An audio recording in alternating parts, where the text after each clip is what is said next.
പിതാവിൻ്റെയും പുത്രൻ്റെയും പരിശുദ്ധാത്മാവിൻ്റെയും നാമത്തിൽ ആമേൻ. Praise the lord. ഹല്ലേലൂയ. യേശുവേ സ്തോത്രം, യേശുവേ നന്ദി. പ്രിയപ്പെട്ടവരെ, പീഡിപ്പിക്കുന്നവരെ അനുഗ്രഹിക്കുന്ന രാജ്യമാണ് ദൈവരാജ്യം. ഈ ദൈവരാജ്യം ഭൂമിയിൽ പണിയുന്നതിന് വേണ്ടി വിളിക്കപ്പെട്ടിരിക്കുന്നവരാണ് ഓരോ യേശു വിശ്വാസിയും. അപ്പോൾ ഞാൻ യേശുക്രിസ്തുവിൽ വിശ്വസിക്കുന്ന വ്യക്തിയാണെങ്കിൽ യേശുക്രിസ്തു എന്നിൽ നിന്നും ആഗ്രഹിക്കുന്ന ഏറ്റവും പ്രധാനപ്പെട്ട ഒരു കാര്യം, ഈ ഭൂമിയിൽ നിന്റെ കുടുംബത്തിൽ ദൈവരാജ്യം പണിയുക, നീ ആയിരിക്കുന്ന സമൂഹത്തിൽ ദൈവരാജ്യം പണിയുക, നീ ജോലി ചെയ്യുന്ന ജോലി സ്ഥലത്ത് ദൈവരാജ്യം പണിയുക. ഈ ദൈവരാജ്യം പണിയണമെങ്കിൽ പീഡിപ്പിക്കുന്നവരെ അനുഗ്രഹിക്കണം, വേദനിപ്പിക്കുന്നവർക്ക് നന്മ ചെയ്യണം, കുറ്റപ്പെടുത്തുന്നവരെ കൂടുതൽ സ്നേഹിക്കണം. ഈ ഒരു മനോഭാവം സ്വീകരിക്കുമ്പോഴാണ് നിനക്ക് ഭൂമിയിൽ ദൈവരാജ്യം പണിയാൻ സാധിക്കുക. കുടുംബത്തിൽ ജീവിത പങ്കാളി എന്നെ കുറ്റപ്പെടുത്തുമ്പോൾ, എന്നെ വേദനിപ്പിക്കുമ്പോൾ, എനിക്ക് സ്നേഹം തരാത്ത അവസ്ഥ ഉണ്ടാകുമ്പോൾ, അവിടെ ഈ ജീവിത പങ്കാളിയുടെ മുമ്പിൽ ദൈവരാജ്യം പണിയണമെങ്കിൽ ഇങ്ങനെ ചിന്തിക്കണം: എൻ്റെ ഈ ഭർത്താവല്ല, ഈ ഭാര്യയല്ല കാരണക്കാരൻ, കാരണക്കാരി, മറിച്ച് ഈ ഭർത്താവിനെ, ഈ ഭാര്യനെ എനിക്ക് തന്ന ദൈവമാണ്. എന്തിന് ഈ ജീവിത പങ്കാളിയെ കൊണ്ട് എന്നെ ഇങ്ങനെയെല്ലാം ദൈവം ചെയ്യിക്കുന്നതിൻ്റെ കാരണം, ഈ ജീവിത പങ്കാളിയുടെ മുമ്പിൽ നീ ദൈവരാജ്യം പണിയുക എന്നുള്ളതാണ്. അപ്പോൾ ഇങ്ങനെയുള്ള വ്യക്തികൾ താമസിക്കുന്ന കുടുംബത്തിൽ ദൈവരാജ്യം പണിയണമെങ്കിൽ ആ സഹോദരൻ, ആ സഹോദരി, നമ്മൾ ഓരോരുത്തരും യേശുക്രിസ്തുവിന്റെ മനോഭാവം സ്വീകരിക്കണം. പ്രിയപ്പെട്ടവരെ, എന്താണ് യേശുക്രിസ്തുവിന്റെ മനോഭാവം? എന്താണ് യേശു പഠിപ്പിച്ച കാര്യം? യേശു പഠിപ്പിച്ച കാര്യങ്ങളിൽ വളരെ പ്രധാനപ്പെട്ട ഒരു കാര്യം, യേശു ഒരു മലയിൽ വെച്ച് ഇങ്ങനെ ജനക്കൂട്ടത്തെ പഠിപ്പിച്ചു. ലൂക്കായുടെ സുവിശേഷം 6-ാം അധ്യായം 27 മുതൽ 31 വരെയുള്ള തിരുവചനങ്ങൾ. ശത്രുക്കളെ സ്നേഹിക്കുവിൻ, നിങ്ങളെ ദ്രോഹിക്കുന്നവർക്ക് നന്മ ചെയ്യുവിൻ, ശപിക്കുന്നവരെ അനുഗ്രഹിക്കുവിൻ, നിങ്ങളെ ദ്വേഷിക്കുന്നവർക്ക്, പീഡിപ്പിക്കുന്നവർക്ക് അവർക്കെല്ലാം വേണ്ടി പ്രാർത്ഥിക്കുവിൻ. എന്നിട്ട് 31-ാമത്തെ വചനം ഇങ്ങനെ പറയുകയാണ്: മറ്റുള്ളവർ നിങ്ങളോട് എപ്രകാരം പെരുമാറണമെന്ന് നിങ്ങൾ ആഗ്രഹിക്കുന്നുവോ അങ്ങനെ നിങ്ങൾ അവരോട് പെരുമാറുവിൻ. അന്ന് വരെ ആരും പറഞ്ഞിട്ടില്ലാത്ത ഒരു കാര്യമാണ് യേശു ഒരു മലയിൽ വെച്ച് ജനക്കൂട്ടത്തോട് പറഞ്ഞ് പഠിപ്പിച്ചത്. ആ പഠിപ്പിച്ച കാര്യം കാണിച്ചു കൊടുക്കുന്നതിന് വേണ്ടിയിട്ട് യേശു വേറൊരു മലയിലേക്ക് കയറി. ആ മലയാണ് ഗാഗുൽത്ത മല. ആ മലയിൽ കുരിശിൽ 3 ആണികളിൽ തൂങ്ങിക്കിടക്കുന്ന യേശു ലോകത്തിന്റെ മുമ്പിൽ ഇങ്ങനെ കാണിച്ചു കൊടുത്തു. ആ കാണിച്ചു കൊടുത്തത് ഒരു പ്രാർത്ഥനയിലൂടെ ലോകത്തിന്റെ മുഴുവൻ മുമ്പിൽ അവിടുന്ന് പ്രഘോഷിച്ചു. അതാണ് ലൂക്കായുടെ സുവിശേഷം 23-ാം അധ്യായം 34-ാം തിരുവചനം. പിതാവേ, ഇവരോട് ക്ഷമിക്കണമേ. ആരോട്? ഞാൻ ഈ കുരിശിൽ കിടക്കുമ്പോൾ, ഈ കുരിശിൽ എന്നെ തറയ്ക്കുന്നതിന് ഇതിന്റെ പിന്നിൽ പ്രവർത്തിച്ചവര്, എന്നെ ചെയ്യാത്ത തെറ്റിന് കുറ്റം വിധിച്ച പീലാത്തോസ്, മുഖത്ത് തുപ്പിയവര്, കരണത്തടിച്ചവര്, ആർത്തട്ടസിച്ചവര്, ഈ കുരിശിൽ തറച്ചവര്, ഇവരെല്ലാം പിതാവേ നിരപരാധികളാണ്. പിതാവേ നിരപരാധികളാണ്. അവരാരും തെറ്റുകാരല്ല. എന്തെന്നാൽ ഞാൻ മനസ്സിലാക്കുന്നു, പിതാവ് അനുവദിച്ചത് കൊണ്ടാണ് ഇവർക്കെല്ലാം ഇങ്ങനെ ചെയ്യാൻ പറ്റിയത്, പ്രവർത്തിക്കാൻ പറ്റിയത്, എന്നെ കുരിശിൽ തറയ്ക്കാൻ പറ്റിയത്. എൻ്റെ പിതാവ് അനുവദിച്ചില്ലായിരുന്നുവെങ്കിൽ ഇവർക്കാർക്കും എന്നോട് ഇങ്ങനെ ചെയ്യാൻ പറ്റുകയില്ലായിരുന്നു. അതിനാൽ പിതാവേ, ഈ ചെയ്തവരോടെല്ലാം അങ്ങ് ക്ഷമിക്കണം. കാരണം അവർ നിരപരാധികളാണ്. അതുകൊണ്ട് അവരെല്ലാം അനുഗ്രഹിക്കണം. അപ്പോൾ നോക്കൂ, യേശുവിൻ്റെ കുരിശിൽ കിടന്നുകൊണ്ടുള്ള ആ ക്ഷമിച്ചുള്ള പ്രാർത്ഥന, ഈ പ്രാർത്ഥന കേട്ടപ്പോഴാണോ സാധ്യതയില്ലാതിരുന്ന യേശുവിൻ്റെ കുരിശിൻ്റെ വലതുവശത്ത് കിടന്ന കള്ളന് മാനസാന്തരം ലഭിച്ചത്. അവൻ്റെ ഉള്ളിൽ അവനൊരു ബോധ്യം കിട്ടി. എപ്പോൾ? യേശുവിൻ്റെ കുരിശിൽ കിടന്നുകൊണ്ടുള്ള ക്ഷമയുടെ പ്രാർത്ഥന കേട്ടപ്പോൾ അവൻ്റെ ഉള്ളിലൊരു ബോധ്യം കിട്ടി. അതായത് എനിക്ക് ജീവിക്കാനായിട്ടൊരു ജീവിതം കിട്ടുകയാണെങ്കിൽ, ജീവിക്കാനായിട്ട് ഒരു രാജ്യം കിട്ടുകയാണെങ്കിൽ, അത് ഇവനോടൊപ്പം ഇവന്റെ കൂടെ ആയിരിക്കും. അതാ അവൻ യേശുവിനോട് പറഞ്ഞത്, നീ നിന്റെ രാജ്യത്തിലായിരിക്കുമ്പോൾ എന്നെ കൂടി ഓർക്കണമേ. പ്രാർത്ഥിച്ച് തീർന്നില്ല. ഈശോ അവന് ഉത്തരം കൊടുത്തു. ലൂക്കായുടെ സുവിശേഷം 23-ാം അധ്യായം 43-ാം തിരുവചനം, ഇന്ന് നീ എന്നോട് കൂടെ പറുദീസായിലായിരിക്കും. യേശുവിൻ്റെ ക്ഷമിച്ചുകൊണ്ടുള്ള പ്രാർത്ഥന അത് അവനിൽ മാനസാന്തരം ഉളവാക്കി. കുരിശിൽ കിടന്നുള്ള യേശുവിൻ്റെ രണ്ടാമത്തെ വലിയ കാര്യം യേശുവിൻ്റെ സഹിച്ചുകൊണ്ടുള്ള മരണം. ഇതാ ആ സഹിച്ചുകൊണ്ടുള്ള മരണം കണ്ടപ്പോൾ ലൂക്കായുടെ സുവിശേഷം 23-ാം അധ്യായം 47-ാം തിരുവചനം, ശതാധിപൻ വിളിച്ചു പറഞ്ഞു, സത്യമായും ഈ മനുഷ്യൻ നീതിമാനായിരുന്നു. പ്രിയപ്പെട്ടവരെ, യേശുവിൻ്റെ ക്ഷമിച്ചുകൊണ്ടുള്ള പ്രാർത്ഥനയും സഹിച്ചുകൊണ്ടുള്ള മരണവും അതാണ് ലോകത്തിന് മുഴുവൻ രക്ഷ നേടിക്കൊടുത്തത്. ക്ഷമിച്ചുകൊണ്ടുള്ള പ്രാർത്ഥന, സഹിച്ചുകൊണ്ടുള്ള മരണം, ഇത് ലോകത്തിന് മുഴുവൻ രക്ഷ നൽകാൻ കാരണമായി തീർന്നു. ഇനി അടുത്തത് മനസ്സിലാക്കൂ. ജീവിതത്തിൽ ആർക്കെല്ലാം ക്ഷമിക്കാൻ അവസരം കിട്ടുന്നോ, ക്ഷമിക്കാൻ അവസരം കിട്ടുന്ന ഓരോ വ്യക്തിക്കും ദൈവത്തിൻ്റെ അനുഗ്രഹം സമൃദ്ധമായി ലഭിച്ചുകൊണ്ടിരിക്കും. ആർക്കെല്ലാം സഹിക്കാൻ അവസരം കിട്ടുന്നോ, സഹിക്കാൻ അവസരം കിട്ടുന്നവരെയെല്ലാം ദൈവം സമൃദ്ധമായി അനുഗ്രഹിക്കും. എന്താണ് അതിൻ്റെ കാരണം? ദൈവത്തിൻ്റെ പുത്രനായ യേശു ക്രിസ്തു ഈ മനോഭാവത്തിലാണ് ലോകത്തെ മുഴുവൻ നേടിയെടുത്തത്. ലോകത്തെ മുഴുവൻ രക്ഷയിലേക്ക് നയിക്കുവാനായിട്ട് ദൈവത്തിൻ്റെ പുത്രനായ യേശു ക്രിസ്തു സ്വീകരിച്ച ഈ മനോഭാവത്തെ യേശുവിൽ വിശ്വസിക്കുന്ന ഏത് മനുഷ്യ വ്യക്തി സ്വീകരിക്കുന്നോ, ആ സ്വീകരിക്കുന്നവർക്കെല്ലാം യേശു നൽകിയ രക്ഷാകര പദ്ധതിയിൽ മറ്റുള്ളവർക്ക് രക്ഷ നൽകുന്നതിന് വേണ്ടി എനിക്കും നിങ്ങൾക്കും അതിൽ പങ്കുകാരായി തീരാൻ സാധിക്കും എന്നുള്ള കാര്യം ഉറപ്പാണ്. പ്രിയപ്പെട്ടവരെ, നമ്മുടെ ജീവിതത്തിൽ ഈ മനോഭാവത്തെ കാണാനും സ്വീകരിക്കാനും ഉൾക്കൊള്ളാനും സാധിച്ചെങ്കിൽ മാത്രമേ നമ്മുടെ ജീവിതം കൂടുതൽ കൂടുതൽ ദൈവാനുഗ്രഹത്തിന്റെ മേഖലയിൽ ഉയർത്തപ്പെടുകയുള്ളൂ എന്ന സത്യം നമ്മൾ ബോധ്യപ്പെടണം, നമുക്ക് മനസ്സിലാകണം. Price the Lord. കുറച്ച് നാളുകൾക്ക് മുമ്പ് ഒരു +2 അധ്യാപിക, അവൾക്ക് 30 വയസ്സായി. അവളുടെ പ്രധാനപ്പെട്ട ഒരു പ്രശ്നം, കഴിഞ്ഞ 5 വർഷമായിട്ട് വിവാഹാലോചനയുമായിട്ട് നടക്കുകയാണ്. പക്ഷെ വിവാഹം നടക്കുന്നില്ല. എല്ലാവിധത്തിലുള്ള കാര്യങ്ങളും ഒരുക്കി വച്ചിരിക്കുന്നു, പക്ഷെ വിവാഹം നടക്കുന്നില്ല. ആ സഹോദരി വിവാഹത്തിൻ്റെ തടസ്സം മാറുന്നതിന് വേണ്ടി പ്രാർത്ഥിക്കാനായിട്ടാണ് എൻ്റെ അടുക്കൽ വന്നത്. ഞാൻ ആ സഹോദരിക്ക് വേണ്ടി പ്രാർത്ഥിച്ചപ്പോൾ ദൈവത്തിൻ്റെ പരിശുദ്ധാത്മാവ് ഇവളുടെ വിവാഹം നടക്കാത്തതിൻ്റെ ഒരു തടസ്സമായി എൻ്റെ ഉള്ളൊരു പ്രേരണ നൽകി. ഞാൻ ആ സഹോദരിയോട് ചോദിച്ചു, നിനക്ക് ആരോടെങ്കിലും വെറുപ്പിൻ്റെ അവസ്ഥയുണ്ടോ? നിന്റെ ഉള്ളിൽ ഒരു വ്യക്തിയോട് വളരെയധികം വെറുപ്പിൻ്റെ അവസ്ഥ ഉള്ളതായിട്ട് കാണുന്നല്ലോ. സംസാരിച്ചപ്പോൾ പ്രിയപ്പെട്ടവരെ, ആ സഹോദരി കുറച്ചൊന്ന് ആലോചിച്ച ശേഷം എന്നോട് പറഞ്ഞു, ആരോടാണ് വെറുപ്പെന്നോ? അവള് അമ്മയുടെ വീട്ടിൽ നിന്നുകൊണ്ടാണ് ഹൈസ്കൂൾ ക്ലാസ് വരെ പഠിച്ചത്. 1-ാം ക്ലാസ് മുതൽ 10-ാം ക്ലാസ് വരെ പഠിച്ചത് അമ്മയുടെ വീട്ടിൽ നിന്നുകൊണ്ടാണ്.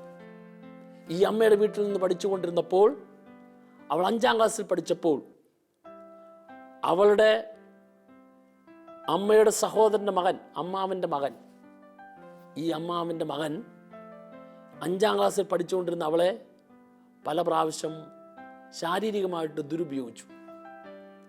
ഈ ദുരുപയോഗിച്ചതിൻ്റെ ആ പ്രവൃത്തി അന്ന് അവൾക്ക് മനസ്സിലായില്ല. പിന്നീട് ഇതിൻ്റെ ഗൗരവത്തെക്കുറിച്ച് അവൾക്ക് മനസ്സിലായപ്പോൾ ഈ അമ്മാവൻ്റെ മകനോട് അവളുടെ ഉള്ളിൽ കടുത്ത വെറുപ്പാണ്. ഇപ്പോൾ അവിടെ പോവുകയും സംസാരിക്കുകയൊക്കെ ചെയ്യും, പക്ഷേ അവളുടെ ഉള്ളിൽ ഈ അമ്മാവൻ്റെ മകനോട് കടുത്ത വെറുപ്പ് കിടക്കുകയാണ്, വൈരാഗ്യം കിടക്കുകയാണ്. ഈ ഉള്ളിലെ കടുത്ത വെറുപ്പ് അവൾക്ക് പ്രാർത്ഥിക്കാൻ സാധിക്കുന്നില്ല. പല വിധത്തിൽ ബുദ്ധിമുട്ടുണ്ട്. ഇപ്പോൾ കല്യാണം നടക്കാത്തതിനാൽ അവൾ പല കാര്യങ്ങളാൽ അസ്വസ്ഥയാണ്. അപ്പോൾ ഞാൻ ആ സഹോദരൻ പറഞ്ഞു, ഇത്രയും നാളായിട്ട് നീ ആലോചിച്ചിട്ടും വിവാഹം നടക്കാത്തതിൻ്റെ ഒരു തടസ്സമായിട്ട് നിന്റെ ഉള്ളിലെ ഈ വെറുപ്പ് കിടപ്പുണ്ട്. അപ്പോൾ ആ സഹോദരി ചോദിച്ചു, ഈ വെറുപ്പ് എങ്ങനെ മാറ്റാൻ പറ്റും? ഞാൻ പറഞ്ഞു, അതിനൊറ്റ കാര്യമുള്ളൂ. നീ ഈ വെറുപ്പിന് കാരണക്കാരനായി നിന്നെ ആ 10ാമത്തെ വയസ്സിൽ 5ാം ക്ലാസ്സിൽ പഠിക്കുമ്പോൾ ശാരീരികമായിട്ട് നിന്നെ ദുരുപയോഗിച്ചതായ വ്യക്തിയെ നീ നിരപരാധിയായി കാണും. അപ്പോൾ ആ സഹോദരനോട് ചോദിച്ചു, അങ്ങനെ നിരപരാധിയായി കാണാനായിട്ട് പറ്റുവച്ചാ? ഞാനൊരു സത്യം അവൾക്ക് പറഞ്ഞു കൊടുത്തു. ഒരു വ്യക്തിയെ നിരപരാധിയായി കാണണമെങ്കിൽ നമ്മളൊരു സത്യം അറിയണം. ആ സത്യം എന്താണെന്നറിയോ? അതായത് അപ്പൻ്റെ പെങ്ങളുടെ മകൾ ആളാണ് നീ. എൻ്റെ അപ്പൻ്റെ പെങ്ങളുടെ മകളെ ഞാൻ ശാരീരികമായിട്ട് ദുരുപയോഗിക്കാൻ പാടില്ല എന്ന സത്യം അവൻ അറിയാത്തത് കൊണ്ടാണ് അവൻ അങ്ങനെ ചെയ്തു പോയത്. ഞാൻ അങ്ങനെ ചെയ്യാൻ പാടില്ല എന്ന സത്യം അവൻ അറിയാൻ പാടില്ലാതിരുന്നത് കൊണ്ട് അവൻ അങ്ങനെ ചെയ്തെങ്കിൽ ആ ചെയ്തതിനെ നീ നിരപരാധിയായി കണ്ടെങ്കിലേ നിനക്ക് അവനോട് ക്ഷമിക്കാൻ പറ്റുള്ളൂ. നീ അവനോട് ക്ഷമിച്ചെങ്കിൽ മാത്രമേ കർത്താവിൻ നിന്നെ അനുഗ്രഹിക്കാൻ സാധിക്കുള്ളൂ. പ്രിയപ്പെട്ടവരെ, അതിനോടൊപ്പം ഇപ്രകാരം നിരപരാധിയായി കണ്ട് ക്ഷമിച്ചപ്പോൾ അവിടെയൊക്കെ ജീവിതത്തിൽ ദൈവം നൽകിയതായ ചില അനുഗ്രഹങ്ങളെയും അടയാളങ്ങളെയും കുറിച്ചെല്ലാം അവൾക്ക് പറഞ്ഞ് ബോധ്യപ്പെടുത്തി കൊടുത്തു. എന്നിട്ട് ഞാൻ ഡിവൈൻ ധ്യാന കേന്ദ്രത്തിൽ ഒരു ധ്യാനത്തിനായിട്ട് അവളെ നിർബന്ധിച്ചു. അവൾ ധ്യാനം കൂടാൻ തയ്യാറായി. ഞാൻ പറഞ്ഞു, ധ്യാനത്തിൽ പ്രധാനമായിട്ടും നീ യേശുക്രിസ്തുവിൽ നിന്ന് സ്വീകരിക്കേണ്ട സൗഖ്യം, ഈശോയെ എൻ്റെ പ്രിയപ്പെട്ട സഹോദരൻ അദ്ദേഹത്തിൻ്റെ അറിവില്ലായ്മ കൊണ്ട് ചെയ്യാൻ പാടില്ല, ഇങ്ങനെ പ്രവർത്തിക്കാൻ പാടില്ല എന്നതായ അറിവ് അവനില്ലായിരുന്നതിനാൽ അവൻ എനിക്കെതിരെ ചെയ്തതായ ആ ദ്രോഹത്തെ ഞാൻ നിന്റെ കരങ്ങളിലേക്ക് സമർപ്പിച്ച് അവനെ നിരപരാധിയായി കണ്ട് ഞാൻ ക്ഷമിക്കുന്നു. അവൻ മൂലം എൻ്റെ മനസ്സിനേറ്റ മുറിവിനെ നീ സുഖപ്പെടുത്തണമേ. നീ ഇങ്ങനെ യേശുവിനോട് പ്രാർത്ഥിച്ചാൽ നിനക്ക് ആ മേഖലയിൽ പൂർണ്ണമായി സൗഖ്യം കിട്ടും. നിനക്ക് ആത്മാർത്ഥമായിട്ട് ആ സഹോദരനോട് ക്ഷമിച്ച് സ്നേഹിക്കാൻ സാധിക്കും. ഈ ഒരു ബോധ്യം നിന്റെ ഉള്ളിൽ നിറഞ്ഞാൽ നിന്റെ തടസ്സങ്ങൾ മാറും, നിനക്ക് നല്ലൊരു വിവാഹ ജീവിതം കിട്ടും. പ്രിയപ്പെട്ടവരെ, ഞാൻ പറഞ്ഞതുപോലെ ആ സഹോദരി വന്ന് ധ്യാനത്തിൽ കൂടി, ആ ധ്യാനത്തിലൂടെ വലിയ ദൈവാനുഗ്രഹം അവൾക്ക് കിട്ടി.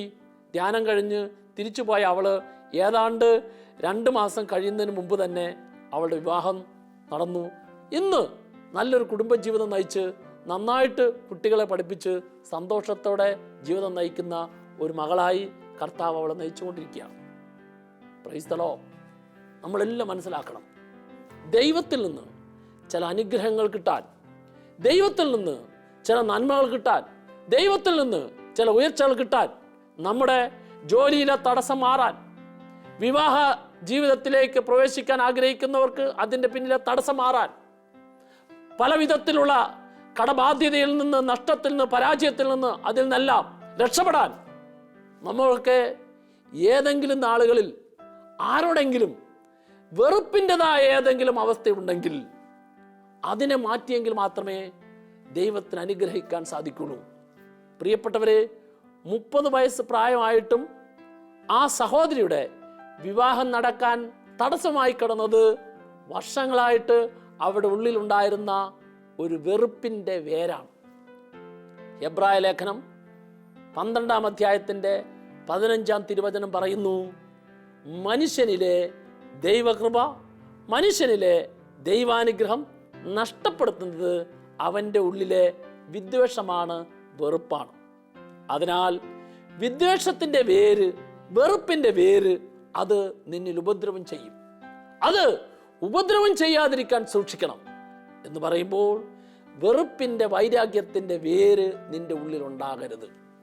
ഏതെങ്കിലും മനുഷ്യ വ്യക്തികൾ നിന്നെ ഏതെങ്കിലും വിധത്തിൽ ബുദ്ധിമുട്ടിക്കുകയോ വിഷമിപ്പിക്കുകയോ ചെയ്താൽ അവരെ നിരപരാധികളായി കണ്ട് അവർ ചെയ്ത പ്രവൃത്തിയെ കർത്താവ് അനുവദിച്ചതാണ് എന്ന് മനസ്സിലാക്കി കർത്താവിൻ്റെ കരങ്ങളിലേക്ക് കൊടുത്ത് അവരോട് ക്ഷമിച്ചെങ്കിലേ ദൈവത്തിന് നിന്നെ അനുഗ്രഹിക്കാൻ സാധിക്കുള്ളൂ. അനുഗ്രഹങ്ങളെല്ലാം ദൈവത്തിൽ നിന്നാണ് വരുന്നത്.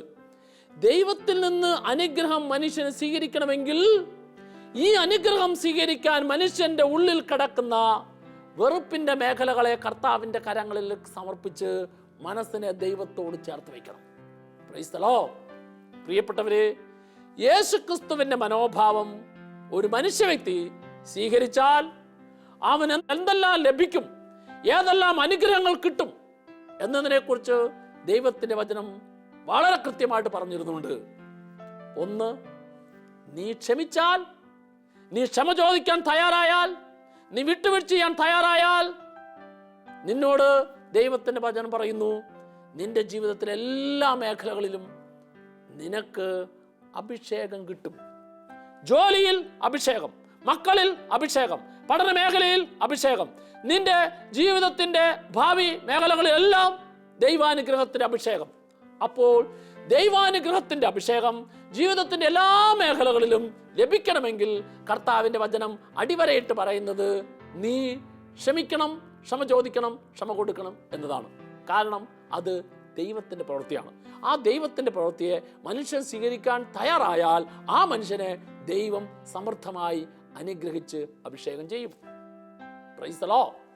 രണ്ടാമത്തെ കാര്യം, നീ ക്ഷമിച്ചാൽ നിന്റെ എല്ലാ തെറ്റുകളും ദൈവം നിന്നോടും ക്ഷമിക്കും.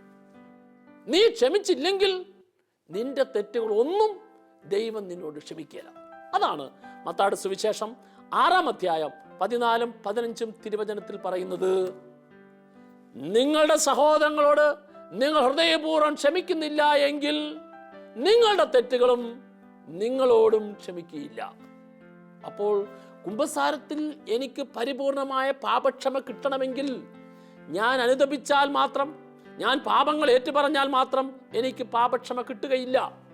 എനിക്ക് പാപക്ഷമ കിട്ടണമെങ്കിൽ അതിൻ്റെ പ്രധാനപ്പെട്ട ഒരു കാര്യം, എന്നോട് തെറ്റ് ചെയ്ത, ഞാൻ ആരെയെല്ലാം വേദനിപ്പിച്ചോ, എന്നെ ആരെല്ലാം വേദനിപ്പിച്ചോ അവരോടെല്ലാം ആത്മാർത്ഥമായി ക്ഷമ ചോദിച്ച് ക്ഷമ കൊടുത്ത് അനുതാപത്തോടുകൂടി കർത്താവിൻ്റെ മുമ്പിൽ കുമ്പസാരത്തിൽ പാപങ്ങൾ ഏറ്റു പറഞ്ഞെങ്കിൽ മാത്രമേ പരിപൂർണ പാപക്ഷമ കിട്ടുകയുള്ളൂ. പ്രഭാഷകന്റെ പുസ്തകം 28-ാം അധ്യായം 2-ഉം 3-ഉം തിരുവചനത്തിലും ഇതേ കാര്യമാണ് വചനം പറയുന്നത്. നീ ക്ഷമിച്ചാൽ നിന്നോട് ക്ഷമിക്കും. നീ ക്ഷമിച്ചില്ല എങ്കിൽ, നീ നിന്റെ സഹോദരനോട് ക്ഷമിച്ചില്ല എങ്കിൽ നിന്റെ തെറ്റുകളും കർത്താവ് നിന്നോടും ക്ഷമിക്കുകയില്ല. Praise the lord. മൂന്നാമത്തെ കാര്യം, നീ ക്ഷമിച്ചാൽ നിന്റെ ബലി കർത്താവ് സ്വീകരിക്കും.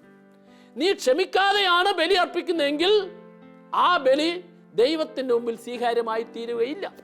മത്തായിയുടെ സുവിശേഷം 5-ാം അധ്യായം 23-ാം തിരുവചനം, നിങ്ങൾ ബലിപീഠത്തിൽ ബലിയർപ്പിക്കാൻ പോകുമ്പോൾ നിന്റെ സഹോദരന് നിന്നോട് എന്തെങ്കിലും വിദ്വേഷമുണ്ടെന്ന് തോന്നുന്ന പക്ഷം ആദ്യം പോയി അവനുമായിട്ട് രമ്യപ്പെടുക, അതിനുശേഷം വന്ന് ബലിയർപ്പിക്കുക. യേശു പറഞ്ഞതിൻ്റെ അർത്ഥം, സഹോദരങ്ങൾ തമ്മിലുള്ള ബന്ധത്തിൽ വന്നിരിക്കുന്ന മുറിവുകളും കുറവുകളും പോരായ്മകളും വീഴ്ചകളും അത് ശരിയാക്കാതെ നീ എൻ്റെ മുമ്പിൽ വന്ന് എത്ര പ്രാർത്ഥിച്ചാലും എത്ര ബലിയർപ്പിച്ചാലും നിന്റെ ബലിയർപ്പണം ഞാൻ സ്വീകരിക്കില്ല. അതുകൊണ്ട് നിന്റെ ഓരോ ദിവസത്തെയും ബലിയർപ്പണം അനുഭവേദ്യമായി തീരണമെങ്കിൽ, ദൈവസന്നിധിയിൽ സ്വീകാര്യമായി തീരണമെങ്കിൽ നിന്റെ സഹോദരനോടെല്ലാം നീ ക്ഷമിക്കാനും ക്ഷമ ചോദിക്കാനും തയ്യാറാകണം. നീ ക്ഷമിച്ചാൽ നിന്റെ ബലി കർത്താവ് സ്വീകരിക്കും. Price the Lord. നാലാമത്തെ കാര്യം, നീ ക്ഷമിച്ചാൽ നിന്റെ പ്രാർത്ഥന കർത്താവ് കേൾക്കും. നീ ക്ഷമിച്ചില്ലെങ്കിൽ നിന്റെ പ്രാർത്ഥന കർത്താവ് കേൾക്കുകയില്ല. മർക്കോസിന്റെ സുവിശേഷം 11-ാം അധ്യായം 24-ാം തിരുവചനം ഇങ്ങനെ പറയുന്നു, നിങ്ങൾ പ്രാർത്ഥിക്കുകയും ചോദിക്കുകയും ചെയ്യുന്നത് എന്തും ലഭിക്കും എന്ന് നിങ്ങൾ വിശ്വസിക്കുവിൻ. ലഭിക്കുക തന്നെ ചെയ്യും, ലഭിക്കുക തന്നെ ചെയ്യും എന്ന് പറഞ്ഞിട്ട് അടുത്ത വചനത്തിൽ ഇങ്ങനെ പറയുകയാണ്, നിങ്ങൾക്ക് ആരോടെങ്കിലും വിദ്വേഷ വെറുപ്പോ വൈരാഗ്യമുണ്ടെങ്കിൽ നിങ്ങൾ അവരോട് ക്ഷമിച്ചതിന് ശേഷം, ക്ഷമ കൊടുത്തതിന് ശേഷം നിങ്ങൾ പ്രാർത്ഥിക്കുവിൻ. അപ്പോൾ വചനം പറയുന്നത്, അങ്ങനെ നിങ്ങൾ ചെയ്തെങ്കിൽ മാത്രമേ നിങ്ങളുടെ പ്രാർത്ഥന ദൈവത്തിന്റെ സന്നിധിയിൽ സ്വീകാര്യമായി തീരുകയുള്ളൂ. അപ്പോൾ നീ ക്ഷമിച്ചാൽ നിന്റെ പ്രാർത്ഥന കർത്താവ് കേൾക്കും. 5, നീ ക്ഷമിച്ചാൽ നിന്റെ രോഗം കർത്താവ് സുഖപ്പെടുത്തും. നീ ക്ഷമിച്ചെങ്കിൽ മാത്രമേ നിന്റെ രോഗത്തിന് കർത്താവിന് സൗഖ്യം തരാൻ സാധിക്കുള്ളൂ. പ്രിയപ്പെട്ടവരെ, ഡിവൈൻ ധ്യാന കേന്ദ്രത്തിലും മറ്റ് ധ്യാന കേന്ദ്രങ്ങളിലെല്ലാം വചനം കേൾക്കാൻ കടന്നു വരുന്ന വ്യക്തികൾ ഈ ക്ഷമയുടെ മേഖലയെക്കുറിച്ച് മനസ്സിലാക്കി കഴിഞ്ഞ നാളുകളിൽ തെറ്റുകളും കുറ്റങ്ങളും ഏറ്റുപറഞ്ഞ് വേദനിപ്പിച്ച, കുറ്റപ്പെടുത്തിയ, കളിയാക്കിയ വ്യക്തിയോട് മുഴുവൻ ക്ഷമിക്കാനും ക്ഷമ ചോദിക്കാനും തീരുമാനമെടുക്കുന്ന ദിവസമാണ്. അവിടെ എല്ലാം ജീവിതത്തിൽ അത്ഭുതകരമായിട്ടുള്ള രോഗസൗഖ്യവും ദൈവാനുഗ്രഹവും എല്ലാം കർത്താവ് കൊടുക്കുന്നത്. അപ്പോൾ ഒരു വ്യക്തിയുടെ ശരീരത്തിലെ രോഗം സുഖപ്പെടാൻ ദൈവത്തിന്റെ വചനം പറയുന്ന പ്രധാനപ്പെട്ട കാര്യം, നിന്നെ വേദനിപ്പിച്ച വ്യക്തികളോട് പരിപൂർണമായിട്ടും ക്ഷമിക്കണം എന്നുള്ളതാണ്. യാക്കോബ് ശ്രീ എഴുതിയ ലേഖനം 5-ാം അധ്യായം 16-ാം തിരുവചനം, നിങ്ങളുടെ രോഗങ്ങൾ സുഖപ്പെടാൻ നിങ്ങൾ പരസ്പരം പാപങ്ങൾ ഏറ്റുപറയുവിൻ. പരസ്പരം പാപങ്ങൾ ഏറ്റുപറയുവിൻ എന്ന് പറഞ്ഞാൽ പരസ്പരം ക്ഷമ ചോദിക്കുവിൻ. പരസ്പരം തെറ്റുകുറ്റങ്ങളെ ക്ഷമിക്കുകയും ക്ഷമ ചോദിക്കുകയും ചെയ്തുകൊണ്ട് നിങ്ങളുടെ മനസ്സ് ഒരു അനുരഞ്ജനത്തിന്റെ, സ്നേഹത്തിന്റെ മനസ്സ് രൂപപ്പെടുത്തുവിൻ. ഈ സ്നേഹത്തിന്റെ മനസ്സ് രൂപപ്പെടുത്തിയെങ്കിൽ മാത്രമേ നിങ്ങളുടെ ശാരീരികമായ രോഗത്തിന് സൗഖ്യം കിട്ടുകയുള്ളൂ എന്ന് ദൈവത്തിന്റെ വചനം പ്രത്യേകമായിട്ടും പറഞ്ഞു തരികയാണ്. Price the Lord. പ്രിയപ്പെട്ടവരെ, 6-ാമത്തെ കാര്യം, നീ ക്ഷമിച്ചാൽ നിന്നിൽ ദൈവത്തിന്റെ കൃപ നിറയും. ഒരു മനുഷ്യ വ്യക്തിയിൽ ദൈവത്തിന്റെ കൃപ ഓരോ ദിവസവും കൂടുതൽ കൂടുതൽ നിറയണമെങ്കിൽ ആ വ്യക്തി പൂർണ്ണമായിട്ടും ക്ഷമിക്കാൻ തയ്യാറാകണം. അതാണ് ഹെബ്രായ ലേഖനം 12-ാം അധ്യായം 15-ാം തിരുവചനം. ദൈവകൃപ ആർക്കും നഷ്ടപ്പെട്ടു പോകാതിരിക്കാൻ ശ്രദ്ധിക്കുവിൻ. ദൈവകൃപ നഷ്ടപ്പെട്ടു പോകുന്നത് വിദ്വേഷം മൂലമാണ്. അതിനാൽ നിന്റെ ഉള്ളിൽ വിദ്വേഷമോ വെറുപ്പോ ഉണ്ടെങ്കിൽ നീ ക്ഷമിച്ച് രമ്യപ്പെട്ടാൽ അതുവഴിയായിട്ട് നിന്നിൽ ദൈവത്തിന്റെ കൃപ നിറയാൻ കാരണമായി തീരും. Price the Lord. 7-ാമത്തെ കാര്യം, നീ ക്ഷമിച്ചാൽ നീ ദൈവത്തിന്റെ മകനും മകളുമായി തീരും. ദൈവത്തിന്റെ മകനും മകളുമായി തീരാനുള്ള യോഗ്യത ക്ഷമിക്കുക, ക്ഷമ കൊടുക്കുക എന്നുള്ളതാണ്. മത്തായിയുടെ സുവിശേഷം 5-ാം അധ്യായം 44-45 തിരുവചനം, ശത്രുക്കളെ സ്നേഹിക്കുവിൻ, പീഡിപ്പിക്കുന്നവരെ അനുഗ്രഹിക്കുവിൻ. അടുത്ത വചനം, അതുവഴിയായിട്ട് നിങ്ങൾ ദൈവത്തിന്റെ പുത്രരായിത്തീരുന്നു. അപ്പോൾ ദൈവത്തിന്റെ മകനും മകളുമായി തീരാനുള്ള യോഗ്യത വേദനിപ്പിച്ചവരോട്, കുറ്റപ്പെടുത്തിയവരോട്, കളിയാക്കിയവരോട് ആത്മാർത്ഥമായി ക്ഷമിച്ച് അവർ സ്നേഹിക്കുക എന്നുള്ളതാണ്. അങ്ങനെ ചെയ്താൽ നീ ദൈവത്തിന്റെ മകനും മകളുമായി തീരും. നീ ദൈവത്തിന്റെ മകനും മകളുമായി തീർന്നാൽ നിന്നെ ദൈവം സമർത്ഥമായിട്ട് അനുഗ്രഹിക്കും. 8-ാമത്തെ കാര്യം, നീ ക്ഷമിച്ചാൽ നീ മറ്റൊരു ക്രിസ്തുവായിത്തീരും. പ്രിയപ്പെട്ടവരെ, സഭയിലെ ആദ്യത്തെ രക്തസാക്ഷിയായ സ്റ്റീഫൻ യേശുക്രിസ്തുവിന്റെ മുഖം കണ്ട് യേശുക്രിസ്തു ചെയ്തതുപോലെ തന്നെ ദ്രോഹിച്ച, കല്ലെറിഞ്ഞു കൊല്ലാനായിട്ട് പരിശ്രമിച്ചു കൊണ്ടിരിക്കുന്ന വ്യക്തികളുടെ മുമ്പിൽ യേശുവിന്റെ മനോഭാവം സ്വീകരിച്ചു. അപ്പോസ്തല പ്രവർത്തനം 7-ാം അധ്യായം 59-60 തിരുവചനം, നീ ക്ഷമിച്ചാൽ മറ്റൊരു ക്രിസ്തുവായി മാറും. യേശുവിന്റെ മനോഭാവം സ്റ്റീഫൻ സ്വീകരിച്ചു. അവന് ഈ ഭൂമിയിൽ മറ്റൊരു ക്രിസ്തുവായി മാറുന്ന അനുഭവത്തിലേക്ക് മാറാൻ സാധിച്ചു. ഇതാ ദൈവത്തിന്റെ വചനം പറയുന്നു, ഈ മനോഭാവത്തെ സ്വീകരിക്കണം. പീഡിപ്പിക്കുന്നവരെ അനുഗ്രഹിക്കുന്ന രാജ്യമാണ് ദൈവരാജ്യം. ഈ ദൈവരാജ്യം ഭൂമിയിൽ പണിയാൻ വിളികിട്ടിയിരിക്കുന്നവരാണ് ഓരോ യേശു വിശ്വാസിയും. അതിനാൽ യേശുക്രിസ്തുവിൽ വിശ്വസിക്കുന്ന ഓരോ വ്യക്തിയും ഈ മനോഭാവം സ്വീകരിക്കണം. ഈ മനോഭാവം സ്വീകരിച്ചാൽ നിന്നിലൂടെ അനേകം വ്യക്തികളെയും കുടുംബങ്ങളെയും അനുഗ്രഹിക്കുവാനും ഉയർത്തുവാനും ദൈവം ഇടയാകും. അതുകൊണ്ട് ഞാൻ ചിന്തിക്കേണ്ടത്, എന്നിൽ ദൈവത്തിന് അനുഗ്രഹം കിട്ടാൻ എന്നിൽ എവിടെയെങ്കിലും വെറുപ്പിൻ്റെ മേഖലയുണ്ടോ? ഉള്ളിൽ ഈ വെറുപ്പുണ്ടെങ്കിൽ, വൈരാഗ്യമുണ്ടെങ്കിൽ, അത് നിന്റെ ജീവിതത്തിൽ ദൈവം നൽകാൻ ആഗ്രഹിക്കുന്ന കാര്യം കിട്ടുന്നതിന് തടസ്സമായി തീരും. ഈ തടസ്സത്തെ എടുത്തു മാറ്റിയെങ്കിലേ നിന്നെ ദൈവത്തെ അനുഗ്രഹിക്കാൻ സാധിക്കുള്ളൂ. ഒരു നിമിഷം കരങ്ങൾ കൂപ്പി കണ്ണുകളടച്ച് കുരിശിൽ 3 ആണികളിൽ തൂങ്ങിക്കിടക്കുന്ന ക്രൂശിതർപ്പനായ യേശുവിനെ നമ്മുടെ മനസ്സിലേക്ക് കൊണ്ടുവരാം. ഈശോയുടെ ക്ഷമിച്ചുകൊണ്ടുള്ള പ്രാർത്ഥന, സഹിച്ചുകൊണ്ടുള്ള മരണം, ഇതാണ് ലോകത്തിന് മുഴുവൻ രക്ഷ നൽകിയത്. യേശുവിൻ്റെ ആ മനോഭാവത്തെ ഇന്ന് ഞാൻ സ്വീകരിക്കാൻ തയ്യാറായാൽ, ഇതാ ഇന്ന് വരെ എൻ്റെ ജീവിതത്തിൽ ലഭിക്കാത്ത അനുഗ്രഹവും ലഭിക്കാത്ത സന്തോഷവും ലഭിക്കാത്ത ജോലിയും എല്ലാം ദൈവം തരും. ഈ തടസ്സം മാറണം. നിന്റെ ഉള്ളിൽ ആരുടെങ്കിലും വെറുപ്പോ വൈരാഗ്യമുണ്ടെങ്കിൽ ദൈവത്തിന് അനുഗ്രഹം കിട്ടാൻ അത് വലിയൊരു തടസ്സമാണ്. ആ തടസ്സത്തെ മാറ്റിയെങ്കിൽ മാത്രമേ നിന്നെ ദൈവത്തിന് അനുഗ്രഹിക്കാൻ സാധിക്കുള്ളൂ. ഈശോയെ, എൻ്റെ എല്ലാ പാപങ്ങളും കുരിശിൽ ഏറ്റെടുത്ത ദൈവപുത്ര, അവിടുത്തെ കുരിശുമരണത്തിലൂടെ നൽകുവാൻ ആഗ്രഹിക്കുന്ന ആ വലിയ രക്ഷയുടെയും സന്തോഷത്തിൻ്റെയും സമാധാനത്തിൻ്റെ അനുഭവത്തെ എനിക്ക് കിട്ടുന്നതിന് തടസ്സമായി എൻ്റെ ഹൃദയത്തിലോ മനസ്സിലോ സ്വഭാവത്തിലോ ഏതെങ്കിലും വ്യക്തികളോട് വെറുപ്പോ വൈരാഗ്യമുണ്ടെങ്കിൽ, ഇതാ ഈ നിമിഷം അവരെ ഓരോരുത്തരെയും അങ്ങയുടെ കുരിശിലേക്ക് ഞാൻ സമർപ്പിക്കുന്നു. അവിടുത്തെ കുരിശിലെ ബലിയിൽ ചിന്തിയ രക്തം, അവിടുത്തെ മുറിവുകളിൽ നിന്നും ഒഴുകുന്ന തിരുരക്തം, എൻ്റെ ഉള്ളിൽ ആരുടെയെങ്കിലും എനിക്ക് ഇഷ്ടക്കുറവുണ്ടെങ്കിൽ അതിനെ മുഴുവൻ കഴുകി എൻ്റെ മനസ്സ് സുഖപ്പെടുത്തുവാൻ നീ എനിക്ക് ശക്തി നൽകണമേ. എൻ്റെ മനസ്സിൻ്റെ മുറിവുകളും എൻ്റെ ഉള്ളിൽ ആരോടെല്ലാം വിദ്വേഷമുണ്ടോ ആ വിദ്വേഷത്തെയും പൂർണ്ണമായും ഈശോയെ അങ്ങ് കഴുകണമേ.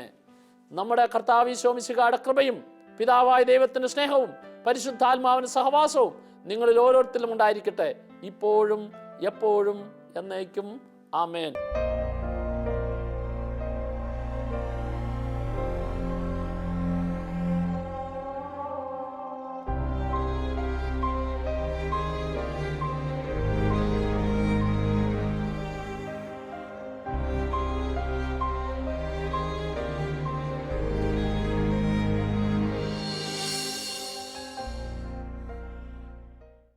വിശദ വിവരങ്ങൾക്ക് director, divine vision divine retreat centre, Muringoor, Chalakudy 680316, Kerala, south India. Telephone 00914802708098, 00914802702613, fax 00914802708097, email mail.divintv@gmail.com, website www.drcm.org.